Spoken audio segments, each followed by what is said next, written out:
Unit protection scheme વિશે સંક્ષિપ્તમાં જણાવો. તો યુનિટ પ્રોટેક્શન સ્કીમ એ એક એવી સ્કીમ છે કે જેમાં તેના ઝોનની અંદરના દરેક ફોલ્ટ માટે તે એક સરખું કાર્ય કરે છે.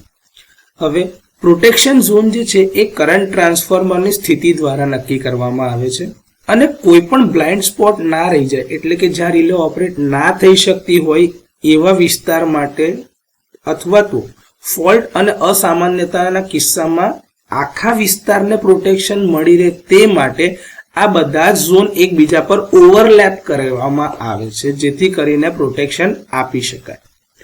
આ પ્રકારના પ્રોટેક્શનમાં સિટીની અંદરના દરેક સ્થાનનો સમાવેશ થાય છે જ્યાં કરંટનું માપન કરવામાં આવે છે, એટલે કે જ્યાંથી કરંટ પાસ થતો હોય અને મેજર થઈ શકતો હોય એ બધી જ જગ્યા પર આ પ્રોટેક્શન આપી શકાશે.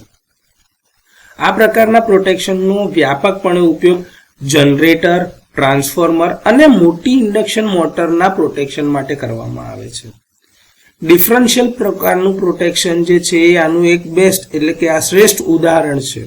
ફક્ત યુનિટ પ્રોટેક્શન સ્કીમ દ્વારા આખી ટ્રાન્સમિશન લાઇનની જે આપણે વાત કરતા એના ઉપર ઇન્સ્ટન્ટેનિયસ ઓપરેશન કરવું શક્ય બને છે.